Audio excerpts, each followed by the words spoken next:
부흥은 회개와 함께 일어난다 라는 제목으로 하나님 말씀을 전하도록 하겠습니다. 교회에서 많이 쓰는 용어 중에 하나가 부흥입니다. 교회가 얼마나 부흥이 됐느냐, 대부흥운동, 그런 평양 대부흥운동이라는 그런 얘기 많이 들어보셨을 것입니다. 부흥이라는 것은 굉장히 좋은 의미를 가지고 있습니다.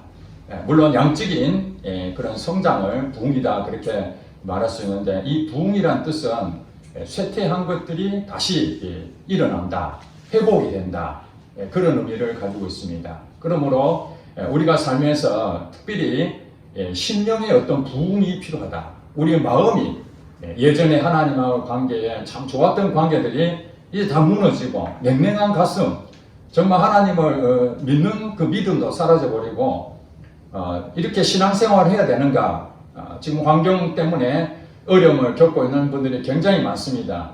그럴 때에 정말 하나님을 더 붙잡고 나아가야 되는데도 불구하고 마음은 있으되 육신이 연약하여 할 수 없는 그런 매너리즘에 빠진 우리 성도들이 굉장히 많이 있다는 것입니다. 이럴 때에 하나님이 원하시는 것은 이 심령의 부흥이 일어나야 된다. 다시 리바이벌 해야 되는 거예요. 다시 회복해야 되는 것입니다. 에덴 동산에서 아담과 하와가 범죄함으로 온 인류가 죄로 말미암아 멸망에 갔지만, 이제 하나님께서는 예수 그리스도를 통해서 다시 에덴으로 돌아올 수 있는 길을 열어주셨잖아요. 그게 회복입니다. 부흥입니다. 우리가 21일 동안 하나님께서 우리 교회에 영적 부흥, 즉 심령의 부흥을 주시고자 하는 마음이 우리에게 부어졌습니다. 그래서 우리 일주일 동안 기도를 했을 것입니다. 그런데 이 부흥의 가장 중요한 부분들을 교회사적으로나 이렇게 찾아보고, 또 우리 성경 말씀을 통해서 찾아볼 때에 우리 심령의 부흥은 어떻게 일어나는가? 그것은 여러 가지가 있습니다만 가장 중심된 것이 바로 회개라는 것입니다. 회개. 회개가 없으면 부흥은 일어날 수가 없습니다. 예수님께서 이 땅에 오셨을 때에 제일 먼저 선포한 복음의 메시지가 회개하라, 천국이 가까이 왔느니라. 이 회개는 천국과 밀접한 관계가 있다는 것을 알 수가 있습니다.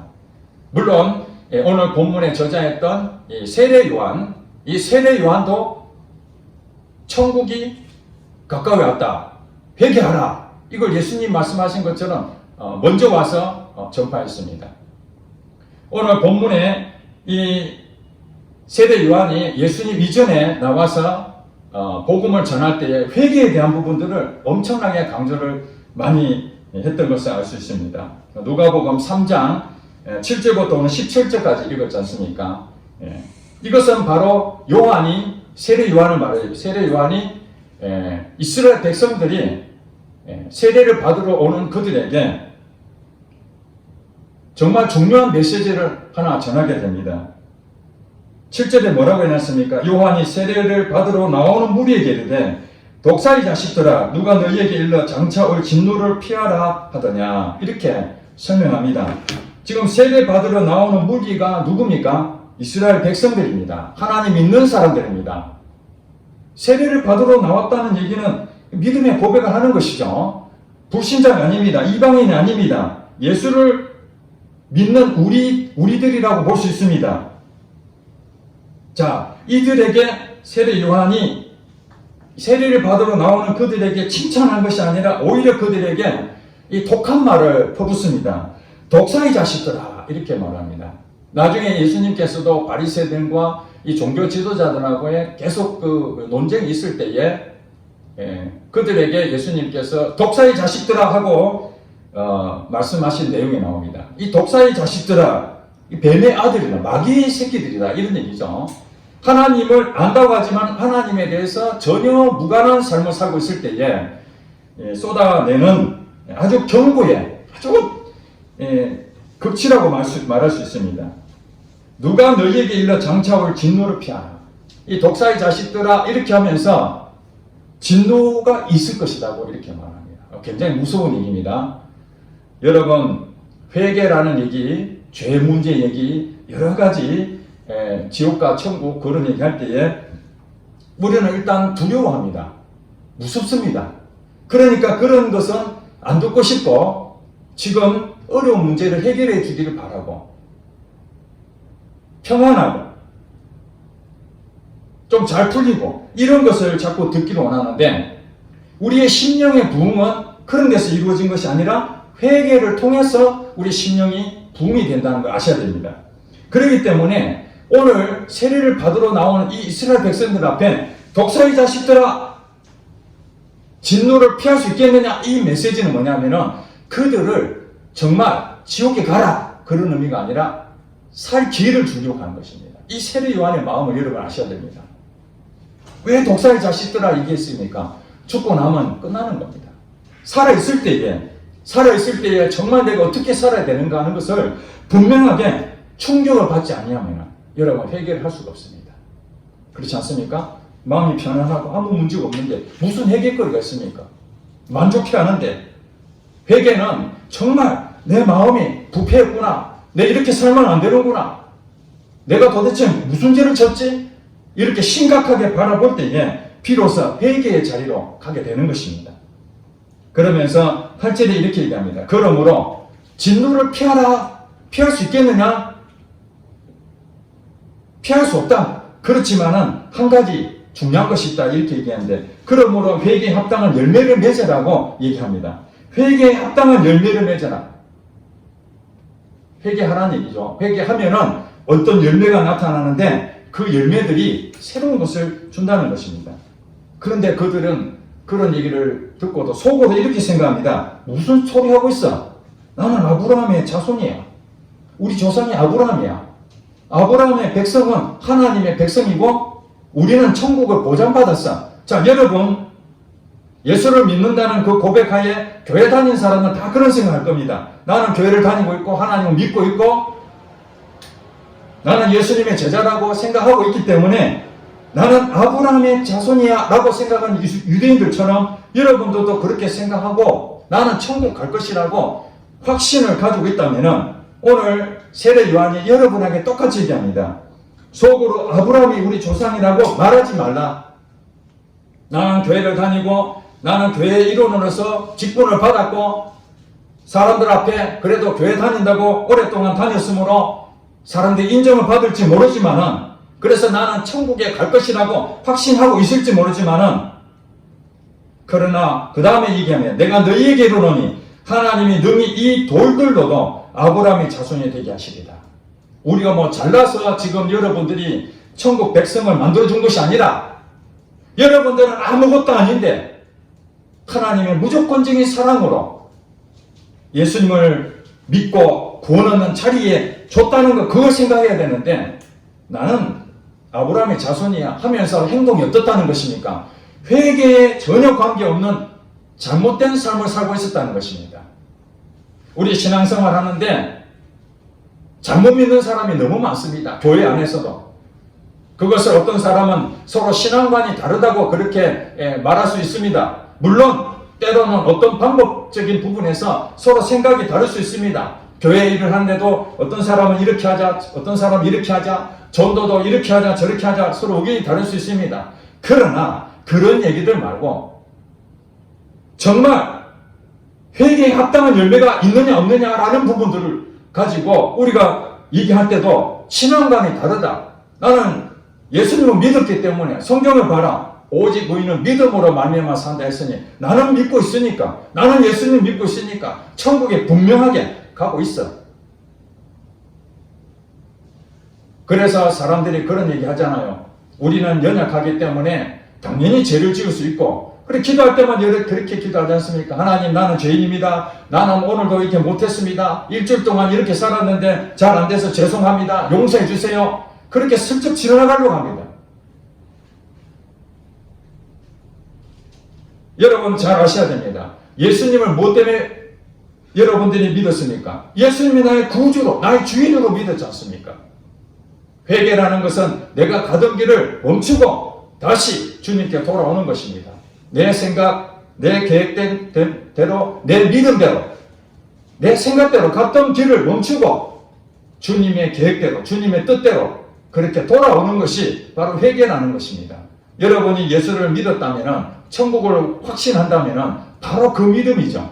내가 가던 길을 멈추고 내가 주인으로 했던 것을 멈추고 이제는 하나님이 나의 주인이십니다. 예수님이 나의 주인이십니다. 하고 고백한 그 신앙 고백 속에 천국이라는 그런 하나님 은혜를 주신 것이지, 그 믿음을 가졌던 여러분들이 어떻게 일상에서는 믿음으로 살지 못하냐 이 말입니다.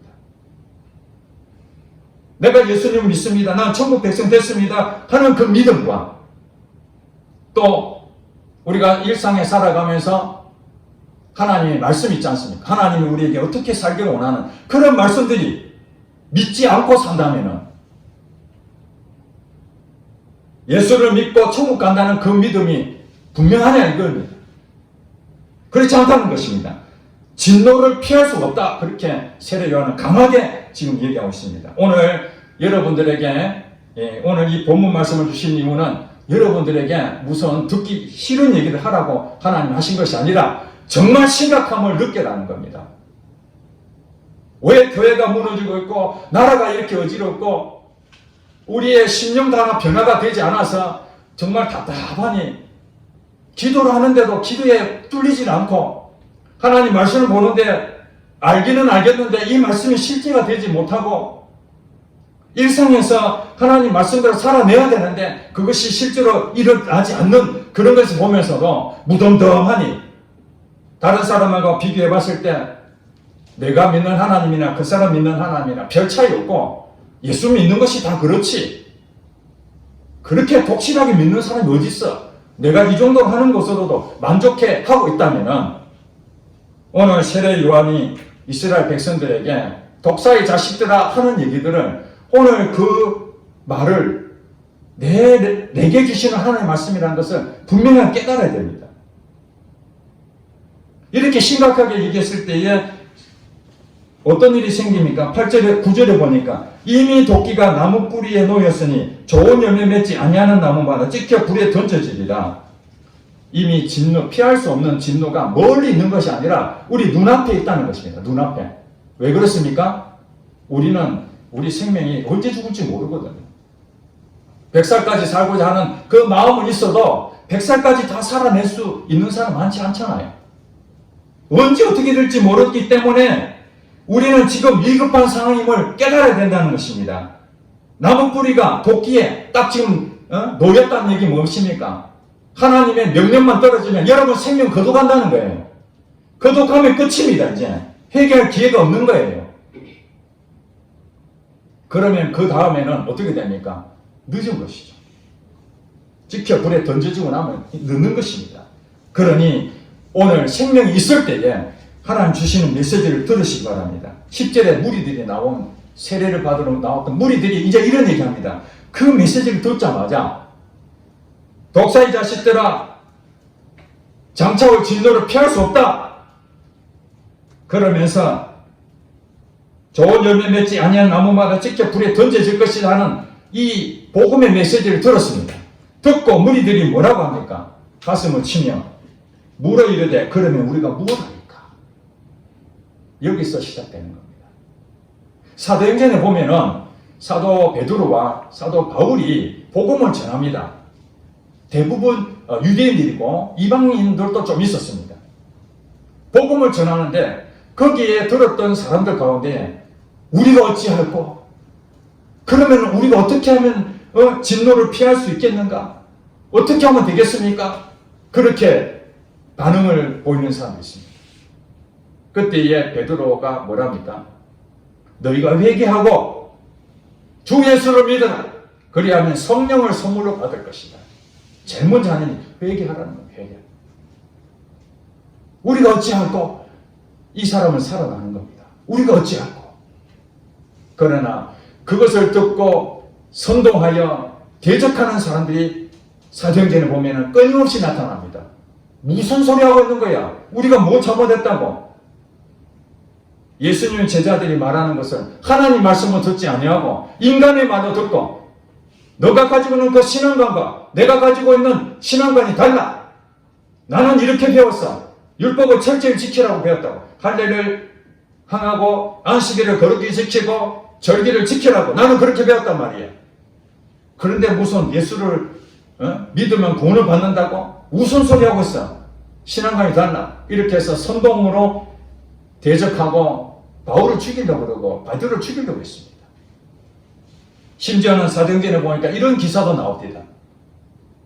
이스라엘 백성들이 하나님 말씀을 주야로 묵상했는데, 암송을 했는데, 그 말씀을 읽었다면 예수님이 이 땅에 오셔서 구세주가 되신다는 것도 알 텐데, 영안이 가려져가지고 나중에 예수님은 어떻게 했습니까? 십자가 달려 죽은 역할을 했습니다. 죽여버렸습니다.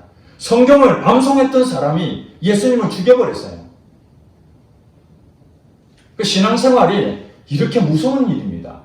그들이 하나님을 몰랐던 것도 아닙니다. 성경을 몰랐던 것도 아닙니다. 그들은 일주일에 2번씩 금식도 하고 기도도 했던 사람들입니다.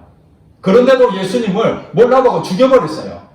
오늘 우리가 예수님을 믿는다 하면서 예수님의 마음을 계속 칼로 찌르고 있는 건 아닐까 생각해 봐야 됩니다. 오늘 그러면 우리가 무엇하리까? 회개하라는 회개하라. 회개가 무엇입니까?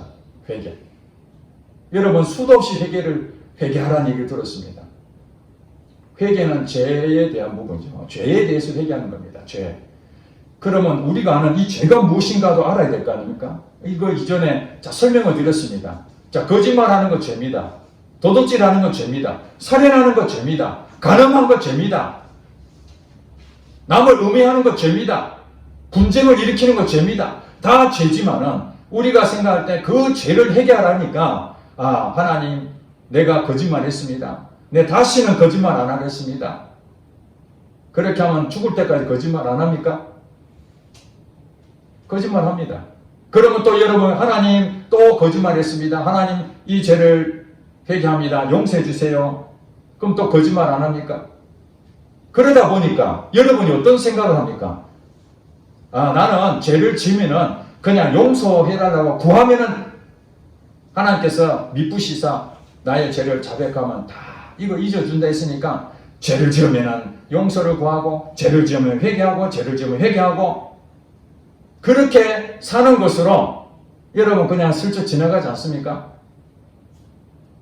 그렇게 해가지고는 성경에서 말하는 회개가 아니라는 것입니다.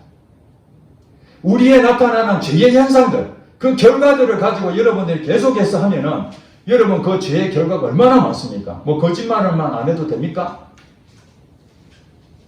100가지, 1000가지, 수만 가지가 있는데 그 죄의 그 열매들이 그것 중에 단 한 가지만 죄를 보면 여러분 죄인입니다. 잘못했지 않습니까? 그것을 어떻게 여러분들이 다 감당할 수 있겠습니까? 못합니다. 처음부터 불가능한 일을 우리는 계속해서 그 문제 가지고 그 결과 가지고 그것을 없애려고 수도 없이 여기서 무너지는 게 죄책감이죠. 거기서 너는 안 돼. 또 해도 안 되지 않느냐. 해봐. 계속 넘어집니다. 그래서 성경에서 죄에 대한 정의를 분명하게 했죠. 죄가 무엇이라고요? 요한복음 16장 9절 말씀에 죄에 대하여라 함은 그들이 나를 믿지 아니하며 내가 누굽니까? 예수님입니다. 예수님 말씀하시기를 죄가 무엇입니까? 하는 사람들에게 죄가 무엇이냐 하면은 나를 믿지 않는 것이 죄다. 예수님을 믿지 않는 것이 죄랍니다. 그러면 거짓말하고 살인하고 간음하고 이것이 무엇입니까? 예수님을 믿지 아니한 행동들이라는 거예요. 로마서 14장 23절 말씀에 죄에 대해서 또 설명하는데 믿음으로 따라하지 아니하는 것이 죄다. 이렇게 얘기했습니다. 믿음으로 따라하지 아니하는 것이 죄다. 이것은 믿음이 무엇입니까? 예수님을 믿지 않는 거죠. 예수님을 믿지 아니하고 여러분 생각대로 여러분 믿음대로 하는 것이 그게 죄라는 거예요. 그 나타나는 것들이 거짓말이고 욕심을 부리고 분쟁하고 내 생각대로 하고 이런 모든 것들이 하나의 현상으로 나타나는 뿐이지 실질적인 죄의 근원이 무엇이냐? 예수님을 믿지 않는 거죠. 그래서 예수님 말씀하실 때 예수님 말씀이 무엇입니까? 곧 예수님이죠. 내가 이른 말이 곧 영이요 생명이라. 예수님 말씀이 영이요 생명이에요. 그래서 예수님 말씀을 듣는 자는 살아납니다. 다. 예수님 말씀을 통해서 살아나는 거예요. 그런데 그 말씀이라는 것이 결국에는 예수님하고 동격 아닙니까?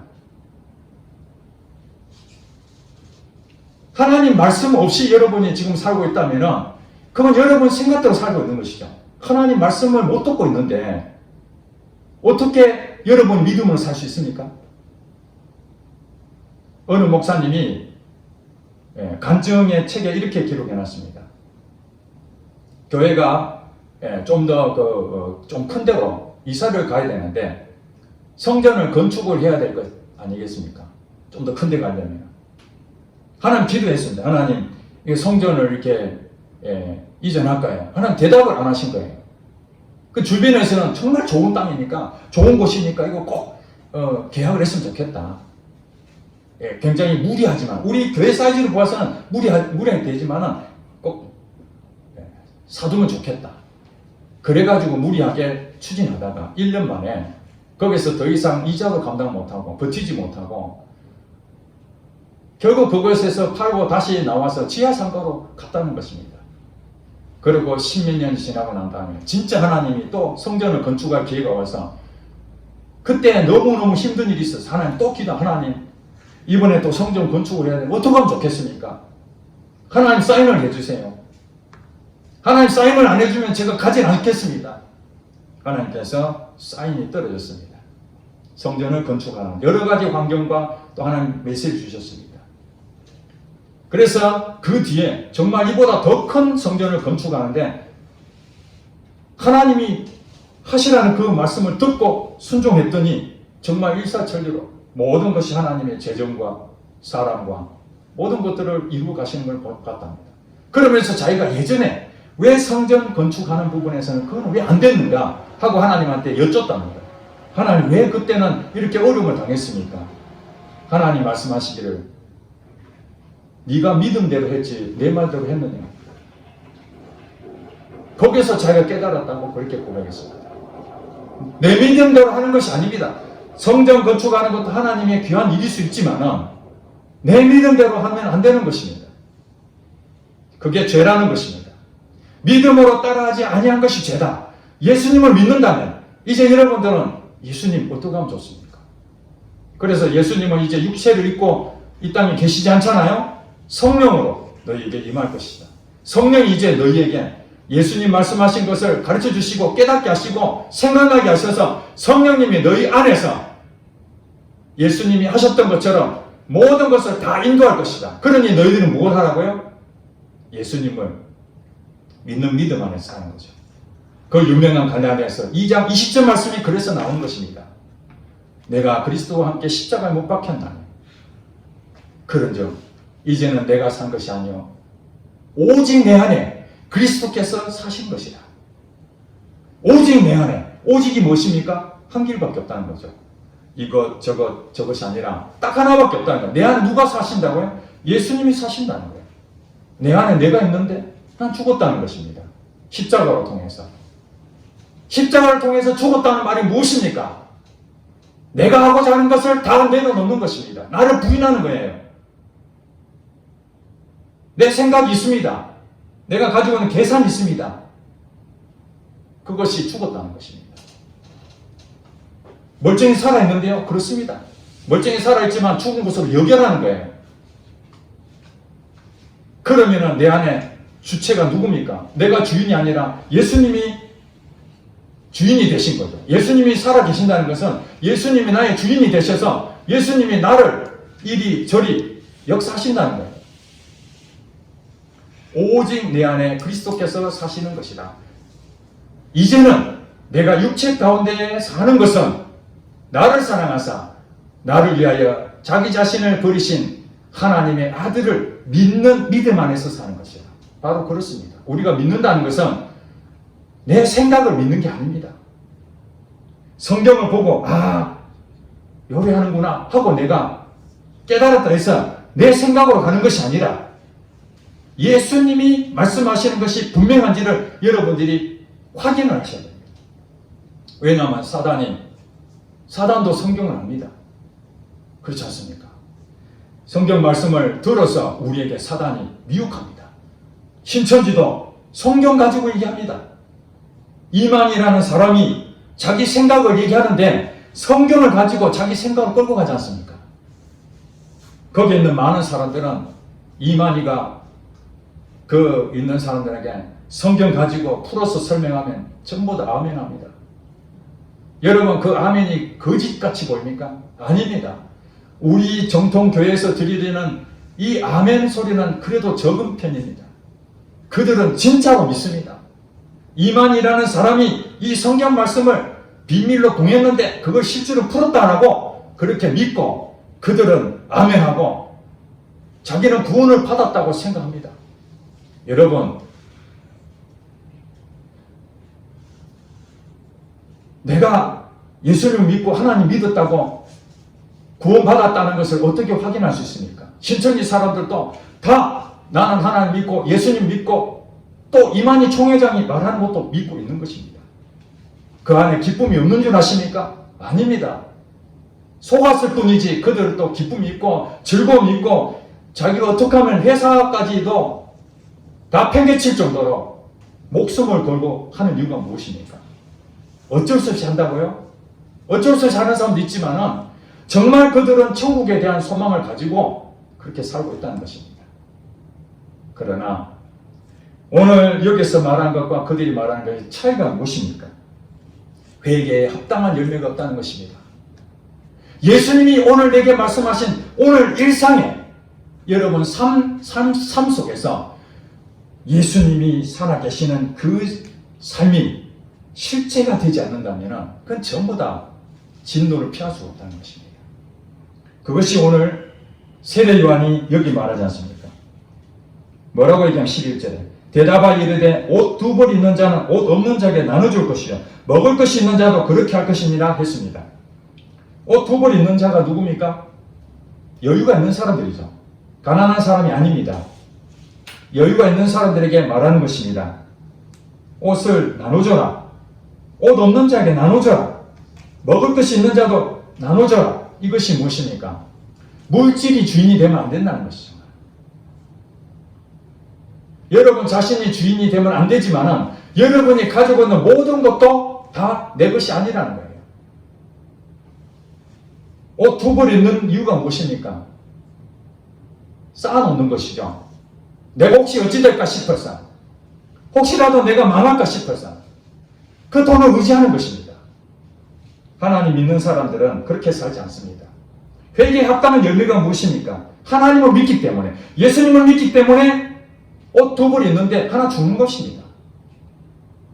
하나님을 믿지 않는다면 옷 두 벌 있는데 어떻게 나눠줄 수 있습니까? 남이 나를 도와주지 않는다면 내가 망하게 될 텐데. 그래서 여기서 말하는 것은 회개에 합당한 열매라는 말은 무엇이냐? 그냥 단순히 구제하라 그런 의미가 아닙니다. 믿음으로 살아라는 것입니다. 믿음으로. 내가 주인이 아니고 오직 예수님이 나의 주인이 되시니 주인이 내한테 너 가지고 있는 그 물질 누가 주었더냐? 내가 주었지 않느냐? 그 물질을 아까워하지 말고 흘려보내라. 그러면 내가 너에게 또 채워줄 것이다. 그게 누가복음 6장에 나온 말이잖아요. 주라. 그리하면 내가 너에게 누르고 넘치고 후일에 안겨준다 할 정도로 하나님의 풍성을 주시겠다는 거예요. 그걸 받으려고 주는 것이 아니라 믿음으로 사는 사람에게 하나님이 주인이라 고백한 사람들에게 하나님이 공급하신다는 것입니다. 그 다음에 세리들이 나와. 세리들은 세금을 포탈하는 자입니다. 로마에 세금을 갖다 주는데 이스라엘 백성들이 세금 받아가지고 거기에 고리 떼서 넘겨주는 거거든요. 자기가 수수료를 많이 먹어야 됩니다. 그래서 이스라엘 백성들은 그 세리들을 별로 안 좋아합니다. 세금을 많이 떼가니까. 그래서 이 세리들도 세례를 받으러 나왔습니다.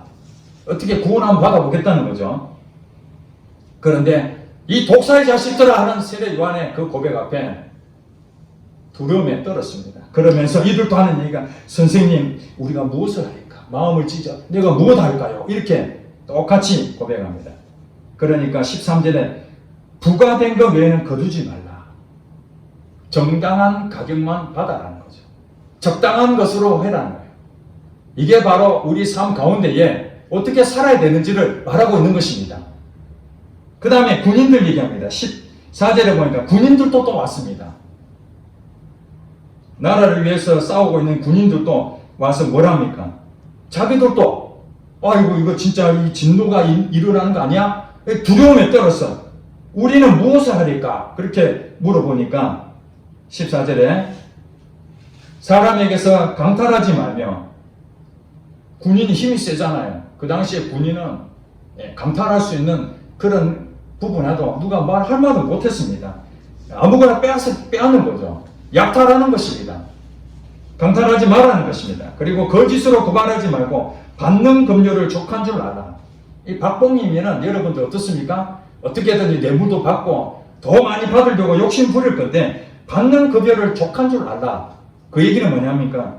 이게 다 물질하고 지금 관계되지 않습니까? 세금을 더 많이 거두느냐, 아니면 있는 것을 나눠주느냐, 강탈하지 말고 있는 것을 족한 줄 알아.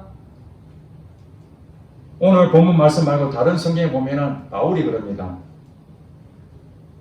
내가 먹을 것과 입을 것이 있으니 족한 줄로 여겨라. 누구에게 얘기하는 것입니까? 예수 믿는 사람들에게 얘기합니다. 재물은 물론 저금도 필요합니다. 때로는 우리가 예기치 않는 일을 만날 수 있기 때문에. 그러나 모든 것들이 다 하나님께서 주셨기 때문에 우리의 하는 일이 뭡니까?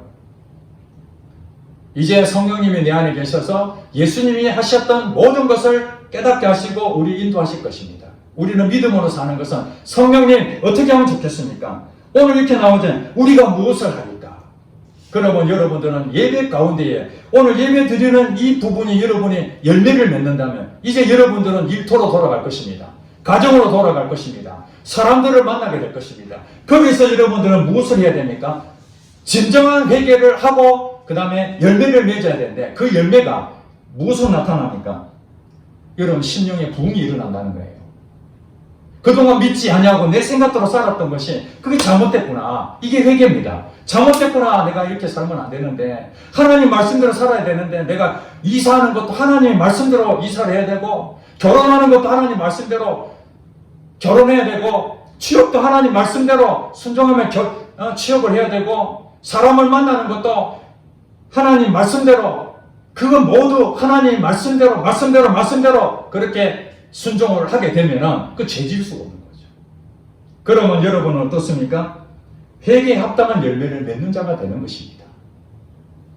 이거 세상이 이기지 못하는 믿음을 갖는 사람이 되는 거예요. 반대로 여러분들이 회개하고 이런 모습들을 살게 되면 악한 영이 긴장하는 겁니다. 아, 저 친구 교회만 열심히 다니도록 나도 상관이 없는데 이제 무언가 변화되는구나. 심령이 변화되어서 이제는 내가 믿음으로 살지 아니한 오직 하나님 앞에 무릎 꿇고 하나님 도와달라고 기도하는구나. 그렇습니다. 회개는 기도입니다. 기도하지 않는데 무슨 회개가 있습니까? 저는 지금까지 기도를 하면서 하나님께서 수없이 내 잘못된 것들을 끄집어내는데 그 잘못된 결과를 보고 제 믿음이 없는 것을 보게 됩니다. 아, 내가 하나님을 믿지 못했구나. 예수님 말씀대로 순종하지 않냐고 내 생각대로 했구나.